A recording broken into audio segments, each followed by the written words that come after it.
Let's talk Buckeyes.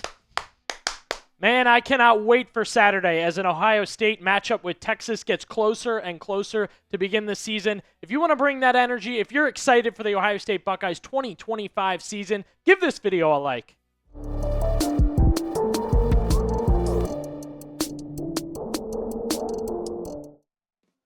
Billy Beebe back with you on the Ohio State Football Report by Chat Sports, and we are going to run down the projected starting lineup for Ohio State as they lean into that 2025 season. A matchup with Texas to get it started. Man, what a way to do it, and what a way to do it with a new quarterback, a redshirt freshman in Julian Sayin. My goal for a while now has been get you guys, as well as myself, comfortable with Julian Sayin. I'm comfortable at this point. I've read the stats. I've talked the talk. I've watched the highlights. And I feel on this show we've done that also. I can't wait to see Sayin Saturday.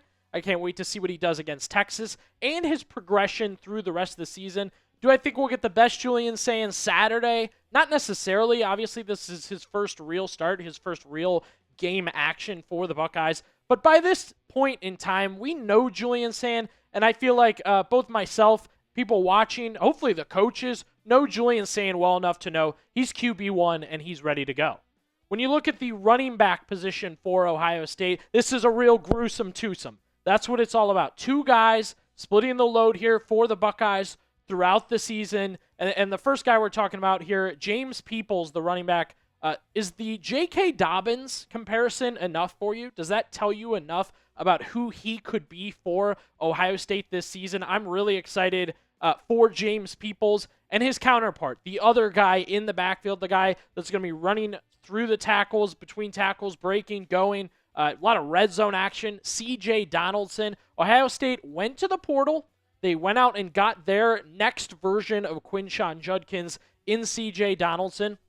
I think this is going to be a serious splitting of carries between these two guys and a lot of difference being made. I didn't put him in the starters because I don't consider him one, but you do see Bo Jackson as a third option there for Ohio State. I do think you will see Bo Jackson in real carries, in real game time at points during the season. But I talked about splitting the load, the difference between these two guys. You've got James Peoples and C.J. Donaldson Jr. I want to know who you guys think will have more touchdowns this season for the Buckeyes. It's either JP for Peoples or CJ for CJ Donaldson Jr. Who's going to have more touchdowns? Over to the tight end position. Another guy I feel I filled you guys in well when talking about Max Klare, the transfer from Purdue. Once again, Ryan Day, the Buckeyes, they set their sights on a position of need. I wouldn't even say need. They just wanted to bolster that room. Again, I've said many times, I'd be comfortable if they trotted out the other tight ends. But with Klare, I've said and made the bold prediction that this is a first-team All-American. He will be one of the four, and I predicted 4 for the Buckeyes. I think Klare is going to be one of them. Eli Stowers of Vanderbilt is getting a lot of love, but they had similar numbers last year. Now you enter that Ohio State offense where you're not even getting much attention because of, I don't know, everybody else that the Buckeyes have. My bold prediction for Max Klare, he'll be an All-American, and he is your starting tight end heading into the season. Oh, we love this group. It's similar to when you're about to head into your senior year of high school and your parents say over and over again, these are the days to remember. This is the time you'll cherish forever. That's exactly what this wide receiver group is for Ohio State. Jeremiah Smith, Carnell Tate, and Brandon Inniss. All three guys. It's going to be a special, special year for these guys. Smith, I think, is going for a Heisman. Tate, I think, will lead this team in receptions. I think he'll have a huge year. And Brandon Inniss is a great story because ranked really high as a recruit. He was actually kind of big brother to Jeremiah Smith. Now he's a captain as your number 3 receiver. Ladies and gentlemen, with the wide receivers, this is the time to remember for this starting wide receiver group. Those will be your big 3 this year. Speaking of big, let's talk Prize Picks. Today's show is sponsored by Prize Picks. Football season is back. You've got college football and you've got NFL this week. The best daily fantasy sports app, NFL coming in hot, best daily fantasy sports app, Prize Pick is the best place to win real money this football season. It's very easy to play Prize Picks as you just pick more or less on stat projections on 2 to 6 player lineups. If you get your lineup right, you can win up to 2,000 times your money. That's right. You can turn $10 into $20,000 with certain Prize Picks lineups. We made it to Ohio State playing this week in week 1, and I talked about more or less. We got a deal here for you, and it's more. Arch Manning, 1.5 passing touchdowns. Jeremiah Smith, 49.5 receiving yards. Julian Sayin, half an interception. I went more on this one. That's the beauty of Prize Picks. They've got deals and other options there. You want to download the Prize Picks app today and use code CLNS to get $50 in lineups after you play your first $5 lineup. That's code CLNS to get $50 in lineups after you play your first $5 in lineups. Prize Picks, run your game. Link in the comments and description to get started today. We appreciate Prize Picks for sponsoring today's Ohio State football report. Over to the offensive line, and boy, has there been a bit of a shakeup, not only from last season in some names being replaced, but what we thought it was going to be a month ago, what we thought it was going to be 2 weeks ago on this offensive line. You start with Austin Sehraveld. He won that left tackle position. Again, it wasn't, I guess we'll go with Sehraveld. He was the dog in the room. He went out and took it. I'm confident in Luke Montgomery at left guard. I've seen him in person. You just walk past him in person. You may even say left tackle, but Luke Montgomery fully qualified at left guard for the Buckeyes. Carson Hinsman's the same. Feel good about him because from day one, Carson Hinsman to now, Carson Hinsman over time. Tiger Shabola, same thing. You knew he'd be a starter on this offensive line, and I think it's shaken out that way for a reason. This is where it's got Billy's little stamp on this starting lineup. I think Phillip Daniels is going to start at right tackle for Ohio State. Biggest thing for me is he has played Big Ten football. He played at Minnesota last year.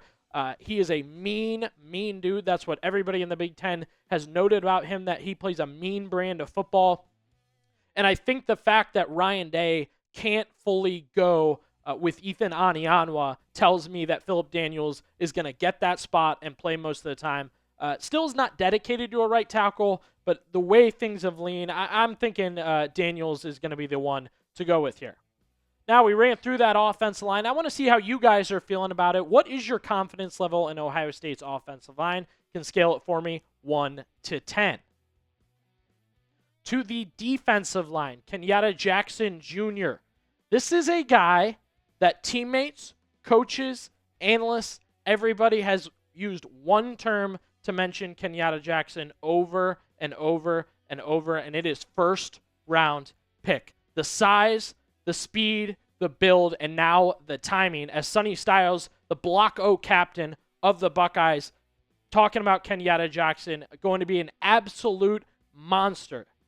He's going to be one of the best defensive ends in the country, has the ability, 6'5", 6'6", 265. And again, he notes we think he's a first-round defensive end. And that's kind of what Ohio State needs when you take a look at the rest of this defensive line. You're replacing Jack, JT, Tyreek Hamilton, some really, really good defensive linemen last year. They add Bo Atkinson from North Carolina, fully qualified, really, really good. I want to we'll get a look at that full defensive end room because I've made the point, especially now that you've added Bo and we know a lot about Kenyatta and how he's performed. Caden Curry has that Ohio State experience. CJ Hicks, you're waiting for him to finally live up to his potential. Tom Downey noted him as one of the 6 camp standouts for Ohio State. So I will reiterate with this group, feel good about Kenyatta Jackson. But as a group, I think they can easily replace what Jack and JT were doing last season. Do you remember during camp when everybody gasped because Edric Houston was injured early? That's how important he's going to be to this defensive line. He is a star in the making. He is a very, very big deal at defensive tackle for Ohio State. Pair him with Caden McDonald, who had a strong finish to fall camp. That plus Kenyatta, plus Bo, plus CJ Hicks, plus Caden Curry. I'm rolling through because these are just the starters, right? And this group itself will anchor you down and do big things for you this season. And again, that defensive tackle position, you plan to go deep into it, but that is, once again, a mean pair between Houston and McDonald. We got a lot of good stuff coming up on the channel. Make sure you guys subscribe.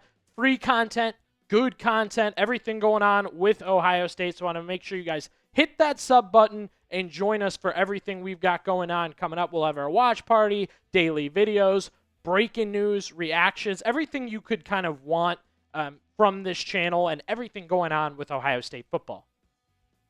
I mentioned the Blocko captain earlier, Sonny Styles. Of course, he's going to anchor your defense this season. You need him to stop Texas. You need him to step up. You need him to be big, and I think Sonny Styles is going to do it. He was my 4th All-American, by the way. Now, a guy that I told you about earlier, and I'm going to give you one more chance to buy stock, Arvell Reese, the Cleveland kid. I think there's a chance he's not at Ohio State next year because he impresses so much and plays so well this season. His time at Glenville was awesome to watch. His time at Ohio State will be great to watch, and then into the future. Do you remember the nickname I gave you guys a while back? The Texas Tornado. Peyton Pierce will be the 3rd linebacker, and I plan on watching him actually play and benefit, even with a talented group of linebackers such as Styles and Reese. I think Peyton Pierce will get his chance to shine. It is a 1-2-3 group. Pierce has kind of overtaken Stover. I think Stover's going to get some time in that group, that 3 position, or, Mike and Will. I mean, those things are going to get mixed up there, but you go with Reese, you go with Styles, you feel really good about that, and then I expect to see a lot of Peyton Pierce, a little bit of Garrett Stover. I also want to tell you guys to watch out for Riley Pettijohn, but to go Styles, Reese, and Pierce as your starters is a really, really big deal. When you get new guys in your starting lineup, you want to have guys you feel good about, guys that have done it before, right? That's an easy mark off as something good. Davison Igbinosun, that huge interception against Penn State, turned the game. I feel great having the man known as Iggy back for the Ohio State secondary. Pair him with another guy who played plenty last year in Jermaine Matthews Jr. That 1-2 punch is really, really cool. Speaking of really, really cool, the nickel corner Ohio State is going to run this year. Sonny Styles' brother, Lorenzo Styles Jr. I'm going to shine some light on the nickel corner for the Buckeyes real quick. Obviously, the love usually goes to the outside corners, right? The 1 and the 2. Something cool about Lorenzo Styles Jr. He actually started off his first 2 years at Notre Dame as a wide receiver. We're talking about athletes at the top of their craft at this point in their life. He was getting comfortable at wide receiver, playing snaps at wide receiver, has a highlight reel, comes to Ohio State, phases into a nickel corner position, and earns the starting job for the Ohio State Buckeyes at the nickel corner. So shout out to Lorenzo Styles Jr. Caleb Downs is your free safety, and I use free very, very loose because he is going to go everywhere and anywhere to do what Matt Patricia wants. I think he may even slide into that nickel spot multiple times. That leaves who will be with Caleb Downs. For strong safety, I'll just say Jalen McLean's going to start. I think you'll see him the most. But Malik Hartford will get opportunities at the safety position. Like I said, either that's just a split at the safety position because both those guys are so talented, or just the idea that, hey, Caleb's moving up to nickel right now. We're sending Caleb to blitz. Caleb needs to drive off, so we're going to go Malik and Jalen McLean at the time. So I think that's kind of going to be your split at the safety position. Man, we ran down offense and defense super, super quick there. What side of the ball do you think is better at this point heading into the season for Ohio State? Give me that O for offense, type D for defense down in the comments section below. Special teams, these first 3 slots go to who we thought it was going to go to, the incumbents per se, kicker and punter especially. Jaden Fielding, it will drink for free forever in the state of Ohio. Joe McGuire has got that experience. He'll bring it into the season. Long snapper, we always show love to the long snappers. But those final 2 spots for the special teams, let's start with kick returner. Ohio State doesn't put a huge emphasis on kick returning. I think Mylan Graham is going to do that for Ohio State. Brandon Innes has had his struggles, and Ryan Day not going to press that too much for Ohio State. Innes will return punts, though, has the most experience. That's a little more important, so he'll take that position. All these positions, you're going to see him start for the Ohio State Buckeyes this Saturday.